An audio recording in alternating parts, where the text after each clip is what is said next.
Je m'appelle Henri Lefebvre. J'ai 70 ans. Quand je suis entré, le souffle court, dans l'unité de soins intensifs, une infirmière que je n'avais jamais vue auparavant m'a agrippé le bras. Sa poigne était d'acier. « Monsieur Lefebvre ?» demanda-t-elle, les yeux emplis d'urgence. Avant que je puisse répondre, elle m'a tiré hors du couloir pour m'entraîner dans une remise sombre et froide. « N'entrez pas là. »« Pas encore » a-t-elle murmuré, refermant la porte jusqu'à ce qu'il ne reste qu'une fine fente de lumière. « Chut. Faites-moi confiance et regardez. » Mon cœur martelait mes côtes. J'ai regardé à travers la fente de la porte. J'ai vu mon gendre, David, debout près du lit de ma fille Émilie. Mon Émilie, qui était censée être inconsciente, luttant pour sa vie. Et puis j'ai vu ma fille se redresser brusquement et attraper une bouteille d'eau. « Tu penses qu'il a marché ?» a-t-elle demandé, sa voix parfaitement claire. David a simplement affiché un sourire narquois. Il gobera tout ce qu'on lui dira. Mon monde s'est effondré à cet instant précis. Je me suis écroulé sur le sol froid et stérile. Tout avait commencé à peine 1 heure plus tôt. 2h07 du matin. Le téléphone sur ma table de chevet a hurlé, m'arrachant à un sommeil agité. Vous savez, à mon âge, un appel à 2h du matin n'est jamais une bonne nouvelle. Ce n'est jamais un mauvais numéro. C'est toujours le présage d'une perte. Mon cœur s'est serré, comme il y a 2 ans quand l'hôpital m'a appelé pour ma femme, Sarah. J'ai tâtonné pour trouver le combiné, les mains tremblantes. « Allô ? Papa ?» C'était David, mon gendre. Sa voix était brisée, craquant sous le coup de la panique et des sanglots étouffés. « Papa, il faut que tu viennes à l'hôpital Saint-Louis tout de suite. »« David, qu'est-ce qui ne va pas? Qu'est-ce qui s'est passé ?»« C'est Émilie. »« Oh, mon Dieu !»« Papa, c'est Émilie. » Il a hurlé et ce son m'a glacé jusqu'aux os. Elle a eu un accident. Un accident de voiture sur l'autoroute. Elle rentrait tard de son bureau. Dans quel état est-elle? Ai-je exigé, rejetant déjà les couvertures, mes pieds heurtant le sol froid. C'est grave, papa. C'est vraiment grave. Elle est en soins intensifs. Ils ont dit qu'elle est inconsciente. Ils ne savent pas si elle va. S'il te plaît, viens vite. La ligne s'est coupée. Je suis resté là, paralysé, le téléphone bourdonnant inutilement dans ma main. Pas Émilie, pas ma seule fille. Je ne me souviens pas avoir mis mes chaussures ni attrapé mes clés. L'instant d'après, je luttais pour sortir ma vieille Peugeot 504 de l'allée de mon modeste pavillon de banlieue. Cette maison, celle que Sarah et moi avions achetée il y a 40 ans, me semblait soudain être un tombeau. Depuis que Sarah était partie à cause de ce maudit cancer, David et Émilie avaient été mon rocher. Ou plutôt, David l'avait été.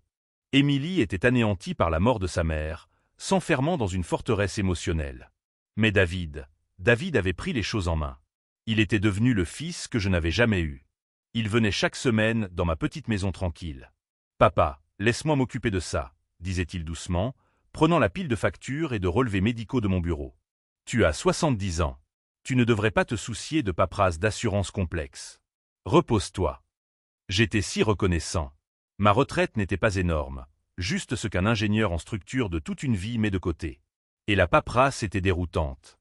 David, un gestionnaire financier prospère, s'occupait de tout.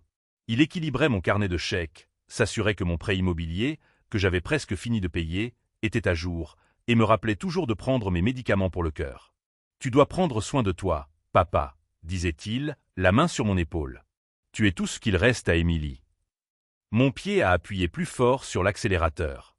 Le moteur de la Peugeot a peiné. Tout ce qu'il reste à Émilie. Et maintenant, elle luttait pour sa vie. La pensée de la perdre, elle aussi. C'était impensable. Les lumières fluorescentes des urgences de l'hôpital Saint-Louis étaient aveuglantes. Je sentais cette odeur familière et affreuse, un mélange d'eau de javel et de peur. Je cherche ma fille, Émilie Vance, elle vient d'être admise. La jeune femme à l'accueil avait l'air dépassée. « 3e étage, monsieur. Prenez les ascenseurs à gauche. Unité de soins intensifs. » Je n'ai pas attendu l'ascenseur. J'ai trouvé les escaliers et les ai montés 4 à 4, mes poumons en feu, mes genoux de septuagénaire hurlant de protestation. Je m'en fichais. J'ai franchi les portes battantes de l'USI, mes yeux balayant les chambres, la cherchant David. Monsieur Lefebvre. Je me suis retourné. Une infirmière, plus âgée que les autres, se tenait juste derrière moi. Son badge indiquait « Hélène ». Ses yeux étaient vifs, intelligents et tristes. « Oui, c'est moi. Ma fille, Émilie. Elle a posé une main sur ma poitrine, m'arrêtant. « N'entrez pas là, dit-elle, la voix basse et ferme. « Comment ça? Je dois la voir. » J'ai essayé de la bousculer, mais sa poigne était étonnamment forte. « Pas encore, » a-t-elle insisté. « S'il vous plaît, venez avec moi. Je n'irai nulle part avant d'avoir vu ma fille. » Monsieur Lefebvre. Elle m'a regardé droit dans les yeux. « Si vous aimez votre fille, si vous aimiez votre femme, vous allez venir avec moi, maintenant. » La mention de Sarah m'a arrêté net. Comment savait-elle? Elle n'a pas attendu de réponse. Elle m'a attrapé par le coude et m'a dirigé vers une remise sombre et froide. Ça sentait l'iode et le vieux linge. « Qu'est-ce que c'est que ça ?» ai-je exigé, ma panique se transformant en confusion. « Chut !» a-t-elle ordonné, un doigt sur les lèvres. Elle a fermé la porte, la laissant juste entr'ouverte d'une minuscule fissure imperceptible. Je suis en train d'enfreindre toutes les règles du métier en ce moment. Mais j'ai fait une promesse à votre femme. Une promesse. Faites-moi confiance, a-t-elle murmuré, sa voix tremblant légèrement. Et regardez. Mon cœur battait si fort que j'étais sûr qu'on pouvait l'entendre dans le couloir. J'ai collé mon œil à la fente de la porte. Je pouvais voir la chambre 3. J'ai vu les machines. J'ai vu David, le dos tourné vers nous, parlant au docteur Mercier. Et j'ai vu Émilie, ma fille, allongée, immobile. Des fils et des tubes partout. Mon souffle s'est coupé.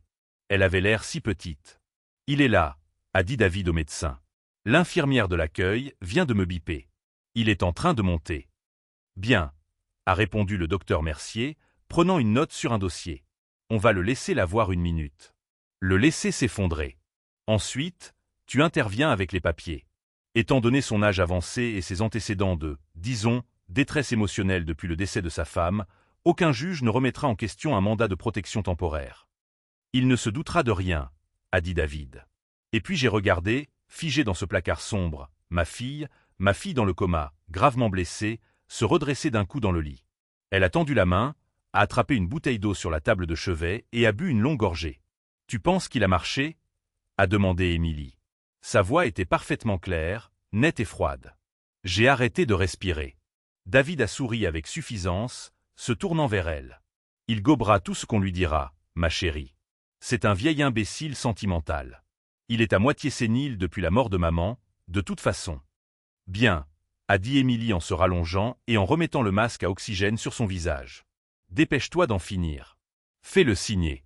J'en ai marre d'attendre ce qui nous revient. Le docteur Mercier a hoché la tête. Je vais préparer le poste des infirmières. Il a quitté la chambre. David s'est penché et a embrassé Émilie sur le front. C'est presque fini, a-t-il murmuré à sa femme inconsciente. Je n'ai pas senti le sol se précipiter vers moi. Je n'ai pas senti ma tête heurter le linoléum. La dernière chose que j'ai entendue avant que l'obscurité ne m'envahisse fut le souffle brusque d'Hélène. Mon monde, celui que j'avais connu pendant 70 ans, venait de prendre fin. La froideur du linoléum s'infiltrait à travers ma chemise, me ramenant à la réalité. Je sentis une odeur d'ammoniac, âcre et piquante. « Monsieur Lefebvre. »« Henri, vous m'entendez » J'ai cligné des yeux. L'infirmière Hélène était agenouillée à côté de moi, agitant un petit sachet blanc sous mon nez. Ma tête me lançait. L'image d'Émilie, ma fille, assise dans ce lit du SI, sa voix froide, le sourire narquois de David. Tout est revenu en un flot brutal. Ce n'était pas un cauchemar. C'est réel, ai-je murmuré, ma voix rauque. Je suis tellement désolé, a dit Hélène en m'aidant à m'asseoir. Mon dos a protesté alors que je m'appuyais contre une étagère en métal. Je suis désolé que vous ayez dû le voir de cette façon, mais je devais vous montrer la vérité. J'ai regardé cette étrangère, cette femme qui venait de faire exploser toute ma vie. Pourquoi? Pourquoi moi? Pourquoi est-ce que ça vous importe? Ses yeux, fatigués par des années de garde de nuit et de visions de mort, se sont adoucis d'une profonde tristesse. Parce que j'ai fait une promesse, dit-elle doucement. J'étais l'infirmière de votre femme, Henri. J'étais avec Sarah pendant ces derniers jours, ici même. Un souvenir a jailli. Cette même femme, Hélène, ajustant l'oreiller de Sarah, lui tenant la main quand j'étais trop étranglé par le chagrin pour parler. Elle savait. Hélène a poursuivi, sa voix à peine plus haute qu'un murmure. Elle ne faisait pas confiance à David. Pas une seconde. Elle voyait la façon dont il vous regardait. La façon dont il parlait de vos finances quand il pensait qu'elle dormait. Hélène a raconté les dernières paroles cohérentes de Sarah. C'était une nuit pluvieuse, juste 2 jours avant la fin. J'étais rentré chez moi pour quelques heures, épuisé. Sarah avait agrippé la main d'Hélène. « S'il vous plaît » avait murmuré Sarah, sa voix comme des feuilles sèches. « Veillez sur Henri pour moi. Il est trop confiant. Son cœur est trop grand. Émilie est une bonne fille, mais David. David cherche quelque chose. Je le sens. C'est un chasseur. S'il vous plaît, promettez-moi. Veillez sur Henri. » « Je le lui ai promis » m'a dit Hélène, les yeux emplis de larmes. Et je l'ai fait. J'ai surveillé David et Émilie. Je les ai vus rencontrer le docteur Mercier à la cafétéria la semaine dernière, en train de rire. Mercier doit une fortune à David en dette de jeu. Ce faux accident. C'était leur façon de régler la dette. Je suis resté assis là, sur le sol froid, le chagrin de la trahison de ma fille luttant avec l'amour durable pour la prévoyance de ma femme. La douleur n'a pas diminué, mais elle s'est cristallisée. Le brouillard de mon chagrin s'est dissipé, remplacé par une clarté froide et dure. Alors, ai-je dit, ma voix étonnamment stable. Ils font tout ça pourquoi? Hélène me regarda, confuse. Pour votre maison. Votre retraite, je suppose. C'est tout ce dont ils ont jamais parlé. Vos modestes économies. J'ai regardé mes mains, les mains d'un ingénieur à la retraite, tachées de graisse de ma vieille Peugeot. Ils pensent que je suis pauvre. Ai-je dit. Ce n'était pas une question. Ils essaient de voler une cabane en rondin, ai-je marmonné en me relevant, alors qu'ils sont assis sur une mine d'or. Hélène fronça les sourcils. De quoi parlez-vous? J'ai croisé son regard. L'heure des secrets était révolue. Infirmière Hélène, je m'appelle Henri Lefebvre, mais je ne suis pas juste un ingénieur à la retraite. Il y a 40 ans, j'ai inventé et breveté le compositage. Le matériau qu'ils utilisent dans tout, a terminé Hélène, ses yeux s'écarquillant d'incrédulité. Les satellites, les gratte-ciel. Mon Dieu, monsieur Lefebvre, vous êtes cet Henri Lefebvre. C'est bien moi, ai-je dit. Ma femme et moi avons créé un trust à Genève. Ma fille pense que j'ai environ 1,5 million d'euros. La vérité, c'est que ce ne sont que les intérêts que je me verse chaque année. Hélène était sans voix. Ma valeur nette, ai-je dit, les mots ayant un goût de cendre. Elle est à 9 chiffres, et ma fille et mon gendre essaient de me faire déclarer sénile pour un pavillon avec 3 chambres. Au moment même où l'énormité de la situation s'installait entre nous, la porte de l'USI s'est ouverte avec un sifflement. Nous avons entendu la voix impatiente du docteur Mercier. « Infirmière Hélène, où êtes-vous? Est-ce que monsieur Lefebvre est arrivé? Nous devons faire signer ces papiers. L'état de la patiente est instable. » J'ai regardé Hélène. Elle m'a regardé. Elle a hoché la tête une fois, une promesse silencieuse. Il était temps de jouer la comédie. Hélène me regarda, ses yeux remplis d'une pitié douloureuse que je trouvai soudain intolérable. « Que font-ils, monsieur Lefebvre » demanda-t-elle, la voix basse. « Essaient-ils vraiment de prendre le contrôle de votre maison, de votre retraite, juste pour ça ?» J'ai baissé les yeux sur mes propres mains, calleuses après des années de travail dans mon garage, non pas en tant qu'ingénieur, mais sur ma vieille Peugeot. J'ai regardé mon pantalon en velours côtelé usé et ma simple chemise en flanelle, l'uniforme d'un vieil homme à la retraite inoffensif. Le brouillard de chagrin qui avait obscurci mon esprit pendant 2 ans, le choc de ce que je venais de voir. Tout s'est évaporé. Il a été remplacé par quelque chose de froid, de dur et de tranchant. C'est ce qu'il pense, ai-je dit. Ma voix était différente, plus claire. Infirmière Hélène, savez-vous qui je suis? Elle fronça les sourcils. Vous êtes Henri Lefebvre. Vous étiez ingénieur en structure. Je n'étais pas juste un ingénieur, ai-je dit. Il y a 30 ans, quand je travaillais dans l'aérospatiale, j'ai inventé un matériau, un composite à matrice de carbone. On l'appelle le composite H. Les yeux d'Hélène s'écarquillèrent. Elle était assez âgée pour connaître le nom. Le composite H, le matériau qu'ils utilisent dans tout, les satellites, la construction moderne, les drones militaires, le TGV et les implants chirurgicaux, ai-je ajouté. Je détiens les brevets fondamentaux. Ma femme, Sarah, était brillante. Elle n'était pas seulement ma partenaire, elle était une stratège. Elle a insisté pour que nous concédions la technologie sous licence, sans la vendre. Elle a insisté pour que nous créions une holding privée. J'ai marqué une pause, laissant le poids de mes paroles s'installer. Ma société, Lefebvre Sterling Holdings, est basée à Genève, en Suisse. Elle gère un fonds fiduciaire qui, disons simplement que ma fille pense que toute ma fortune, y compris la maison, s'élève à environ 1,5 million d'euros. C'est le chiffre que j'ai laissé David découvrir quand il a commencé à gérer mes finances. Mon Dieu, a murmuré Hélène. Alors, la vérité est que La vérité, ai-je dit, c'est que ma retraite est une allocation que je me verse. Les 1,5 million sont les intérêts que je gagne dans un mauvais trimestre. Mon fonds est à 9 chiffres, infirmière Hélène. Et j'ai passé les 30 dernières années à prétendre être moyen parce que Sarah et moi voulions que notre fille ait une vie normale. Nous voulions qu'elle valorise le travail, pas la richesse. Nous avons vu ce que l'argent faisait à d'autres familles, et nous avons caché le nôtre pour la protéger. Hélène était complètement abasourdie. Son esprit tournait visiblement à plein régime, reliant les points. Alors, balbutia-t-elle. J'ai finalement regardé de nouveau vers la chambre de l'USI où ma fille attendait, où mon gendre se préparait à voler mes maigres biens. Ils essaient de voler une cabane en rondin, ai-je dit, la rage froide s'installant profondément dans mes os, alors qu'ils sont au sommet d'une mine d'or dont ils ignorent même l'existence. Le silence du débarras était absolu. Puis le sifflement de la porte de l'USI qui s'ouvrait la briser. Nous avons entendu la voix de David, douce et confiante, à l'extérieur. « Docteur Mercier, je vous remercie d'accélérer les choses. »« Bien sûr, » a répondu la voix du docteur Mercier. « C'est le moins que nous puissions faire. »« Infirmière Hélène, » a-t-il appelé, le ton impatient. « Monsieur Lefebvre est-il arrivé ? Nous avons besoin qu'il signe ses formulaires de consentement et de mandat de protection immédiatement. L'état de la patiente est instable. » Hélène m'a jeté un dernier regard rassurant. « C'est l'heure, » a-t-elle murmuré. J'ai hoché la tête. Je suis Henri Lefebvre. Mais l'homme qui allait sortir de ce placard n'était pas lui. L'homme qui sortait était celui qu'ils avaient inventé, celui sur lequel ils comptaient, le vieil imbécile sentimental. J'ai convoqué le chagrin authentique que je ressentais encore pour Sarah, la perte brute et douloureuse, et je l'ai canalisé vers le mensonge qui m'attendait dans ce lit d'hôpital. Hélène a ouvert la porte. Je ne suis pas simplement sorti. J'ai titubé, m'effondrant contre le cadre de la porte, la main crispée sur ma poitrine. Les lumières fluorescentes vives du couloir de l'USI se sont brouillées dans ma vision. « David !» ai-je crié, ma voix se brisant. Ce n'était pas difficile à simuler. David, ma fille, mon Émilie. David s'est retourné brusquement depuis le poste des infirmières.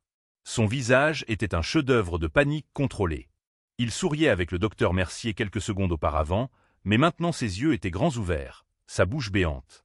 Il s'est précipité vers moi, me rattrapant juste au moment où je laissais mes genoux fléchir. « Papa! Oh mon Dieu! Papa, tu es là !» Il m'a entouré de ses bras dans cette étreinte creuse et théâtrale. Je pouvais sentir le parfum cher de son costume à 1000 €, un costume que j'avais probablement payé avec l'allocation que je donnais à Émilie.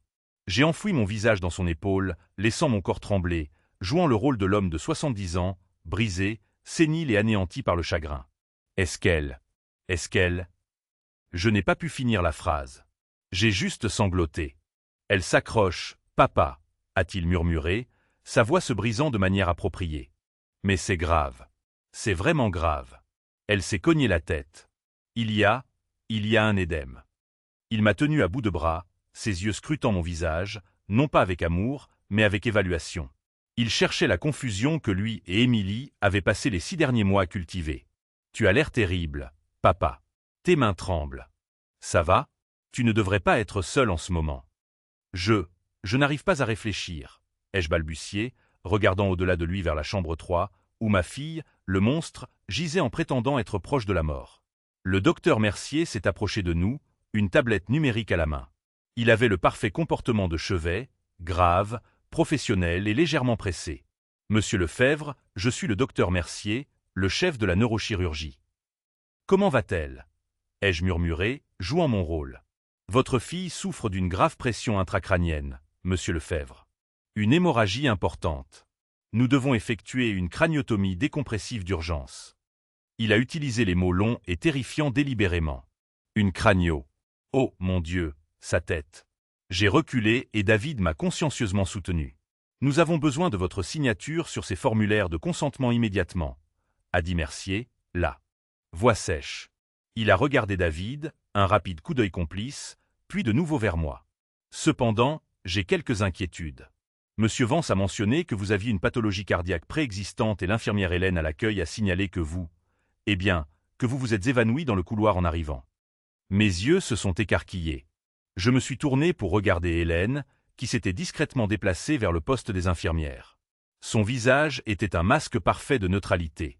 Je me suis évanoui, ai-je balbutié. Je ne me souviens pas. C'est trop. David est intervenu, posant une main forte et de soutien sur mon épaule. Docteur, il ne va pas bien. Il est comme ça depuis le décès de ma belle-mère, Sarah. Il est confus. David m'a regardé avec une telle pitié, une pitié si fausse, profonde et angoissante. Mon sang n'a fait qu'un tour. Il oublie des choses, docteur, tout le temps. J'oublie des choses. J'ai regardé David, essayant d'injecter la dose parfaite de confusion blessée dans ma voix. David, qu'est-ce que tu dis? Papa, oui, a dit David, sa voix dégoulinant du genre de sympathie qu'on utiliserait avec un enfant. Tu te souviens la semaine dernière, tu n'as pas trouvé tes clés de voiture pendant 2 heures. Tu étais convaincu que quelqu'un les avait volées. Il les avait cachées dans le congélateur. Ou quand tu as manqué ton rendez-vous chez le cardiologue, tu jurais que c'était mardi prochain. Il l'avait changé dans mon calendrier. Je pensais. C'est une situation médicale complexe, monsieur Lefebvre, a interjeté Mercier en douceur. Les décisions à prendre sont à haut risque. Êtes-vous sûr d'être dans un état émotionnel stable pour donner un consentement éclairé en ce moment? J'ai regardé le sol, secouant la tête. Je ne sais pas. Je n'arrive pas à réfléchir. Ma petite fille. David a immédiatement sorti une autre liasse de papier de sa mallette. Une pile épaisse et menaçante. Docteur, c'est pourquoi j'ai préparé ça, juste au cas où une urgence comme celle-ci se produirait. Il ne les a pas tendus à Mercier, mais à moi. Papa, c'est un mandat de protection future temporaire. Médical et financier. Ça me permet juste de signer les papiers pour l'opération d'Émilie. Ça me permet de gérer l'assurance, la facturation. Pour que tu n'aies pas à porter ce fardeau. Tu peux rentrer chez toi. Tu peux te reposer. Je m'occupe de tout. J'ai fixé les papiers. Le piège était tendu. Ils étaient si arrogants, si confiants dans ma faiblesse, qu'ils m'avaient tendu l'arme même de leur propre destruction. Tu as préparé ça? Ai-je murmuré, le regardant avec une horreur naissante. Juste pour te protéger, papa, a-t-il dit d'un ton apaisant. Juste pour protéger la famille. Je sais que c'est ce que Sarah aurait voulu. La mention de son nom fut l'erreur finale. J'ai pris le stylo de sa main. Ma propre main tremblait, mais pas de peur. C'était de rage. J'ai regardé la ligne de signature. David et Mercier se sont penchés, les yeux fixés sur le stylo. David tenait la liasse de documents de sa mallette. Il les a étalés sur le comptoir des infirmières avec un soupir triste et étudié, comme si toute cette situation était un fardeau terrible pour lui. « Papa, c'est juste un mandat de protection future temporaire », a-t-il dit, sa voix douce et apaisante. « Médical et financier. Ça veut juste dire que je peux signer le consentement pour l'opération d'Émilie. Ça veut dire que je peux gérer les appels de l'assurance, la facturation, pour que tu n'aies pas à porter ce fardeau. Tu peux rentrer chez toi. Tu peux te reposer. Je m'occupe de tout. » Il a tapoté la ligne de signature en bas de la première page. « Je sais que tu n'es pas habitué à ces choses juridiques complexes, papa, » a-t-il continué, son ton dégoulinant de fausse pitié. « C'est tellement déroutant. Laisse-moi juste t'enlever ce poids des épaules. » C'était la même rengaine qu'il utilisait depuis des mois, la même phrase condescendante toujours enveloppée dans une couverture de fausses préoccupations. Il pensait parler à un enfant. Il pensait parler à un imbécile. J'ai pris le stylo de sa main. J'ai fait en sorte que ma propre main tremble. Ce n'était pas difficile à simuler. La rage qui montait dans ma gorge faisait trembler tout mon corps. « Tu es un bon fils, David, » ai-je murmuré, ma voix se brisant. « Merci. Je n'arrive juste pas à réfléchir. Ma tête est embrouillée. » J'ai regardé la ligne de signature. Je pouvais sentir leurs yeux sur moi. David, Mercier. Même Hélène, qui observait depuis le poste des infirmières. David vibrait pratiquement d'anticipation. Le docteur Mercier arborait un petit sourire triomphant qu'il a rapidement essayé de cacher. Ils étaient si proches. Ils pouvaient sentir l'argent. La pointe de mon stylo a plané à 1 mm du papier. J'ai commencé à tracer le premier trait lent et tremblant du H de Henri. Je vous déconseillerais de signer cela, monsieur Lefebvre. La voix était tranchante, froide, et résonnait d'une autorité absolue. Elle a fendu l'air tendu et stérile du couloir de l'USI comme le scalpel d'un chirurgien. David et Mercier se sont figés. Leurs sourires ont disparu. 3 personnes marchaient vers nous. 2 grands hommes en costume sombre impeccablement coupés et une femme en tête. Elle était grande, avec des cheveux blonds platine tirés en arrière, si fort que cela semblait douloureux. Elle portait un tailleur noir qui coûtait probablement plus cher que ma Peugeot, et ses yeux, de la couleur d'un ciel d'hiver, étaient fixés sur David et le médecin. Ils ne marchaient pas seulement, ils avançaient. « On peut vous aider » balbutia le docteur Mercier, son masque professionnel glissant, révélant le joueur en dessous. La femme s'est arrêtée juste devant eux. Elle ne m'a même pas jeté un coup d'œil. « Docteur Alistair Mercier. Monsieur David Vance. »« Oui, » a dit David, sa voix soudainement incertaine. Il s'est éclairci la gorge. « Qui êtes-vous » La femme a brandi un badge dans un portefeuille en cuir. « Mon nom est Dubois. Je suis enquêtrice pour l'Ordre des médecins. Mes collègues sont de l'Autorité des marchés financiers, l'AMF. » La couleur a quitté le visage de David. Il avait l'air d'avoir reçu un coup de poing. Le docteur Mercier avait l'air sur le point de vomir sur le sol poli. « Nous avons reçu, » a poursuivi Dubois, sa voix dénuée de toute émotion, un renseignement crédible et vérifié concernant une conspiration active pour commettre une fraude médicale, une fraude à l'assurance et des malversations financières. Nous sommes ici pour saisir tous les dossiers relatifs à la patiente Émilie Vance et pour parler avec vous deux immédiatement. David et Mercier étaient complètement pris au dépourvu. Ils ressemblaient à des statues. David s'est tourné vers moi, les yeux écarquillés d'une confusion si réelle qu'elle en était presque comique. Il essayait toujours de jouer son rôle. « Papa, qu'est-ce que c'est ? C'est à propos de ta retraite ? Ce doit être une sorte d'erreur. C'est une interruption scandaleuse. » s'est emporté le docteur Mercier, essayant de retrouver son autorité. « Je suis au milieu d'une urgence médicale. Ma patiente. » « Votre patiente ?» l'a interrompu Dubois. « Semble être tout à fait stable selon l'infirmière qui l'a réellement surveillée. » Tout le monde s'est tourné vers l'infirmière Hélène. Elle s'était éloignée du poste des infirmières et se tenait là, les bras croisés, un petit sourire sinistre sur le visage. Elle m'a regardé, ignorant tout le monde dans le couloir. « Monsieur Lefebvre, » a dit Hélène, sa voix claire et forte. « Je suis si contente qu'elle ait pu venir si rapidement. Vous devriez vraiment rencontrer votre avocate. » La tête de David s'est brusquement tournée vers moi, la mâchoire tombante. « Votre avocate. » J'ai laissé tomber le stylo. Il a cliqueté bruyamment sur le comptoir, le son résonnant dans le silence soudain et terrible. Je me suis redressé, mon dos n'étant plus courbé par un chagrin fin. J'ai croisé le regard de mon gendre. Maître Dubois se tourna vers David, un léger sourire flottant sur ses lèvres. « Monsieur Vance, dit-elle, je ne suis pas seulement de l'AMF. Je suis la conseillère juridique principale de Lefebvre Sterling Holdings à Genève, et je suis l'avocate de Monsieur Lefebvre. » La mâchoire de David est littéralement tombée. Ses yeux allaient de moi, le vieil homme en chemise de flanelle qu'il pensait connaître, à cette femme terrifiante en tailleur noir. « Votre avocate » balbutia-t-il, le mot coincé dans sa gorge. Maître Dubois s'avança. Elle ne se déplaçait pas seulement, elle occupait l'espace, se plaçant entre moi et David, un bouclier humain fait de laine, chair et d'acier. « Je suis Maître Dubois » a-t-elle déclaré, sa voix fendant l'air stérile, chaque mot précis. « Je suis la conseillère juridique principale de Lefebvre Sterling Holdings, basée à Genève, en Suisse. » Elle marqua une pause, laissant l'information s'imprégner. « Je sers de représentante légale principale pour Monsieur Henri Lefebvre et son trust à 9 chiffres. » 9 chiffres. J'avais dit les mots à Hélène, mais les entendre prononcer à voix haute par Dubois devant ses prédateurs, cela sonnait comme un jugement. David devint blême. Il vira littéralement à un gris verdâtre maladif. « 9 chiffres, murmura-t-il, son esprit visiblement en train de se briser. « Quoi ? De quoi parlez-vous ? C'est impossible. Il est juste. »« Il est juste quoi, monsieur Vance ?» demanda Dubois, ses yeux se rétrécissant en fente glaciale. Un vieil homme simple, facile à manipuler, facile à faire déclarer émotionnellement instable par un médecin compromis.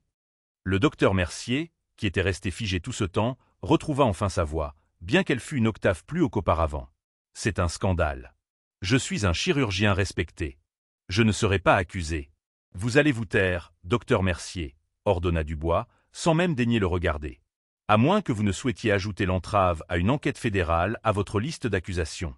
L'Ordre des médecins voit cela d'un très mauvais œil. » David me regarda, son cerveau rattrapant enfin le retard, ses yeux écarquillés d'un nouveau type de panique. « Papa, c'est une erreur. Cette femme ment. Elle essaie de te voler ton argent. Je te protégeais, Émilie. »« Ah oui, » dit Maître Dubois, tournant légèrement la tête vers la chambre de l'USI où ma fille, ma chair et mon sang, attendaient son signal. La patiente gravement malade. Infirmière Hélène, je crois que vous avez quelque chose pour nous. Hélène s'avança depuis le poste des infirmières. Elle avait attendu. Son visage était calme, mais ses yeux brûlaient de la fureur juste de quelqu'un qui en avait trop vu. En effet, maître, dit Hélène. Elle brandit son téléphone portable personnel. J'étais l'infirmière de la femme de monsieur Lefebvre pendant ces derniers jours, expliqua Hélène à Dubois, mais ces mots s'adressaient à tout le monde. Madame Sarah Lefebvre, elle m'a fait promettre de veiller sur son mari. Elle soupçonnait monsieur Vance d'être sans scrupules. Elle sentait sa cupidité. Le regard d'Hélène se durcit. J'ai vu le docteur Mercier et monsieur Vance se rencontrer à la cafétéria la semaine dernière, en train de rire. Je savais que Mercier devait une fortune à David en dette de jeu.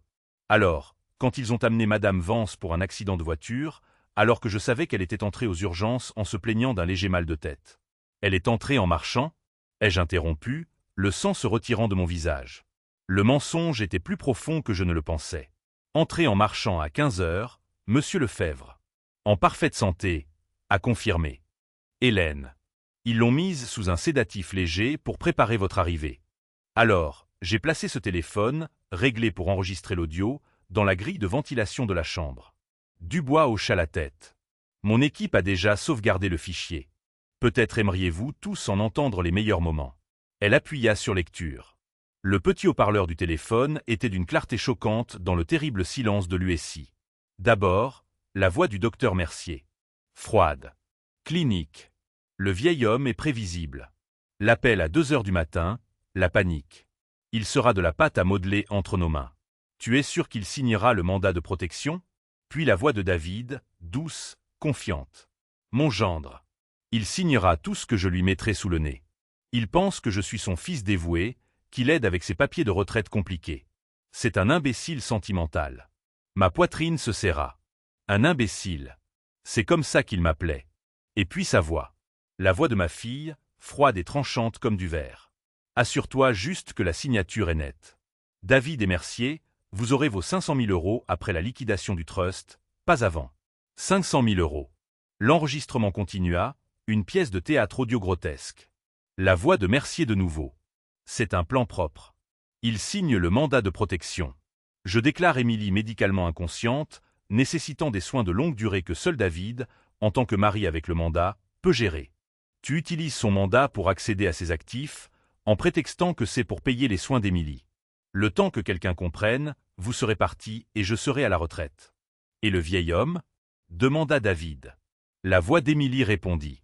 Et ça, c'était la partie qui m'a finalement brisé. C'était la partie qui a tué le dernier morceau de la fille que j'aimais. Il a 70 ans, dit-elle, d'un ton ennuyé. Il vient de perdre sa femme. Maintenant sa fille est un légume. Le chagrin, le choc, il aura une vraie crise cardiaque d'ici 6 mois. Et s'il n'en a pas? Termina David pour elle, sa voix un ronronnement affectueux. Nous l'aiderons un peu. Un peu trop de médicaments pour le cœur. Une chute dans les escaliers. Mercier signe le certificat de décès. Cause naturelle. Une fin tragique à une histoire tragique. Maître Dubois appuya sur stop. Le couloir était absolument, dévastateur mais silencieux. Le docteur Mercier tremblait, son visage un masque de sueur. David. David fixait juste le téléphone dans la main de Dubois.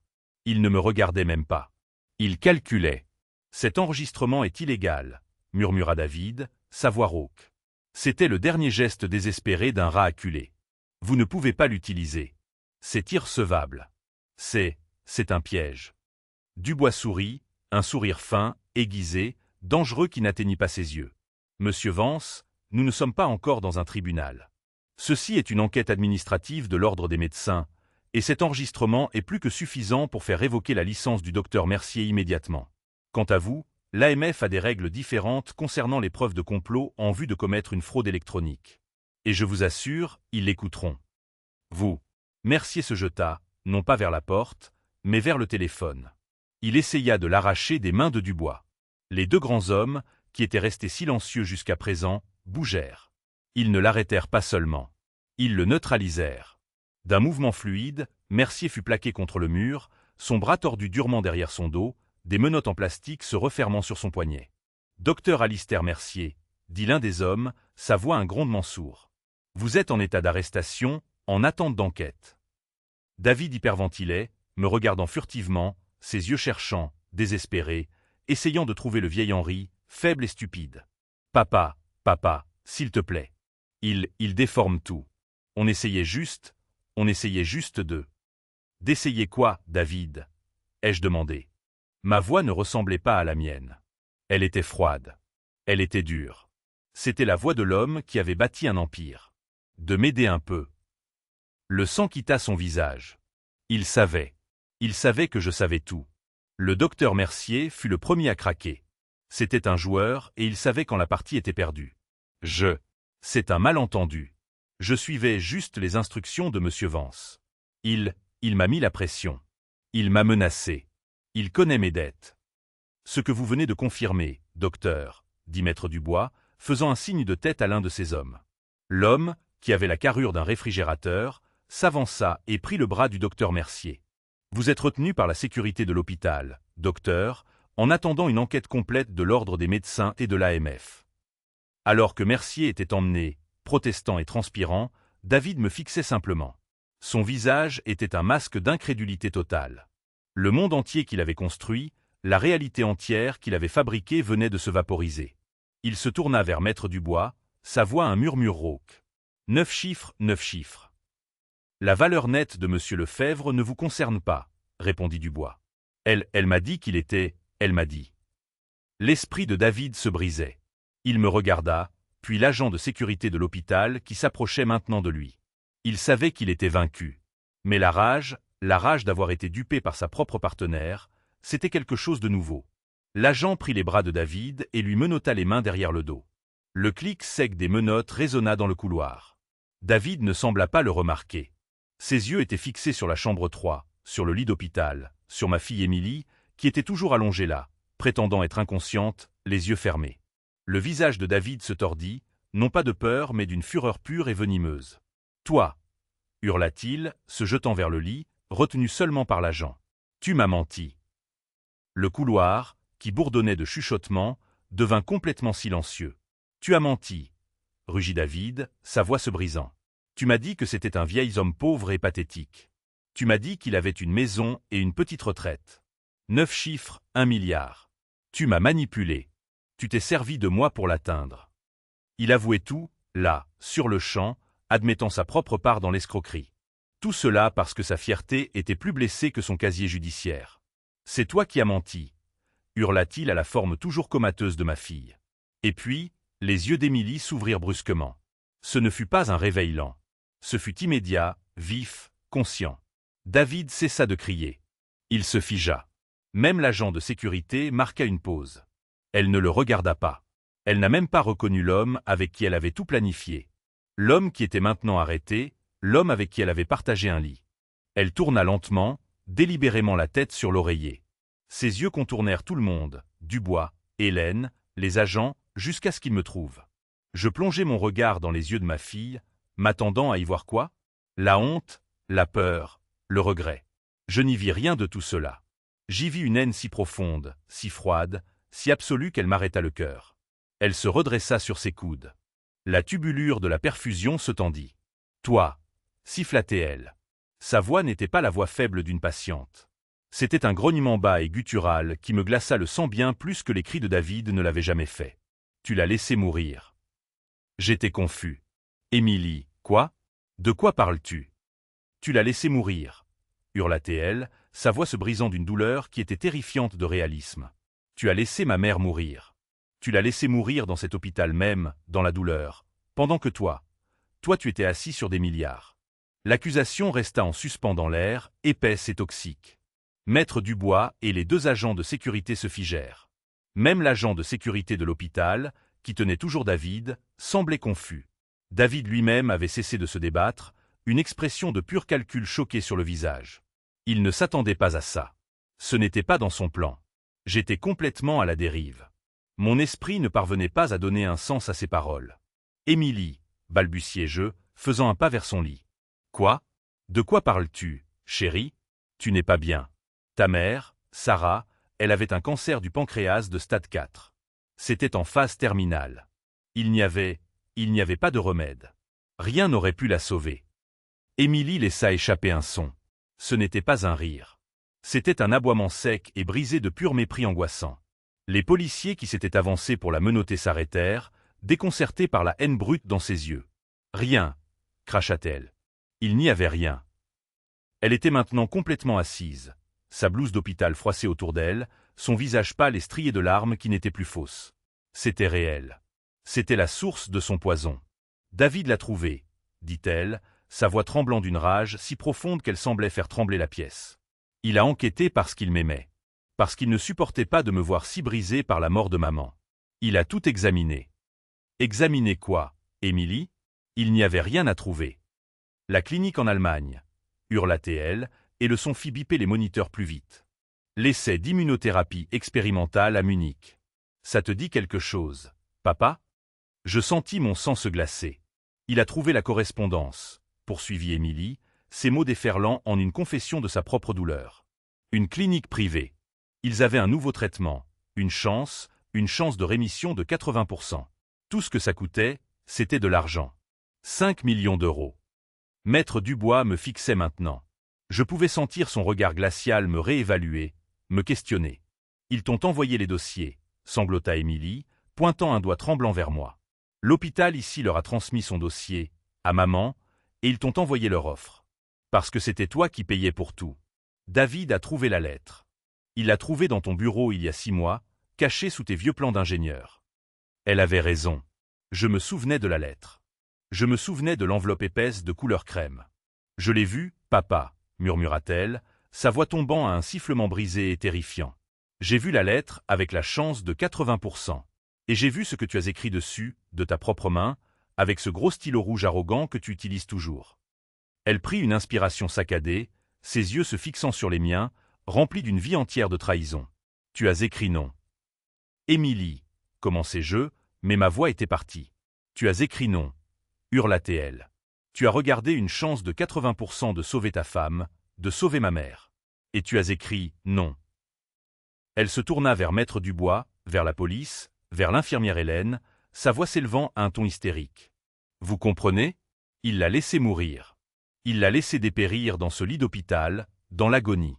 Tout ça parce qu'il était trop radin pour dépenser 5 millions d'euros. 5 millions sur des milliards. Papa, dit-elle, sa voix soudainement terrifiante de calme à nouveau. David me l'a dit.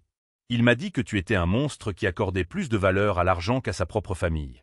Je ne voulais pas le croire, mais j'ai vu la preuve de mes propres yeux. Il l'a laissé mourir, répéta-t-elle, non pas à moi, mais à la pièce, au monde. Mon père a tué ma mère pour économiser de l'argent. Je suis resté là, figé. Je me souvenais de la lettre. Je me souvenais de la conversation. Je me souvenais de la main de Sarah dans la mienne. Sa voix faible mais ferme. Promets-moi, Henri. Ne le lui dis pas, laisse-la être en colère contre le cancer. Pas contre moi. Ne la laisse pas vivre avec le « et si ». J'avais promis. J'ai regardé ma fille, son visage tordu par un masque de haine juste. J'ai regardé Maître Dubois, dont le visage était maintenant un masque professionnel indéchiffrable. J'ai regardé l'infirmière Hélène, dont l'expression de soutien avait été remplacée par une horreur naissante et écœurante. Je ne pouvais pas parler. Je ne pouvais pas me défendre, car pour me défendre, il me faudrait trahir ma femme. C'est un monstre, murmura Émilie, alors que la police lui menottait enfin doucement les poignets. C'est un monstre, et il mérite de tout perdre. Le trajet de retour fut silencieux. Maître Dubois, une femme qui contrôlait des milliards avec la précision d'un faucon, était assise sur le siège passager de ma vieille Peugeot. Elle ne parlait pas. Elle n'en avait pas besoin. L'air dans la voiture était lourd de non-dits. Les derniers mots de ma fille. Tu l'as laissé mourir. Tu l'as tué. Il résonnait dans ma tête plus fort que le cliquetis du vieux moteur. Nous sommes arrivés à ma maison modeste et tranquille, l'endroit que j'avais partagé avec Sarah pendant 40 ans. L'endroit qui ressemblait maintenant à une scène de crime. J'ai déverrouillé la porte et je suis entré. Il faisait froid. Maître Dubois m'a suivi, ses talons cliquant doucement sur le parquet.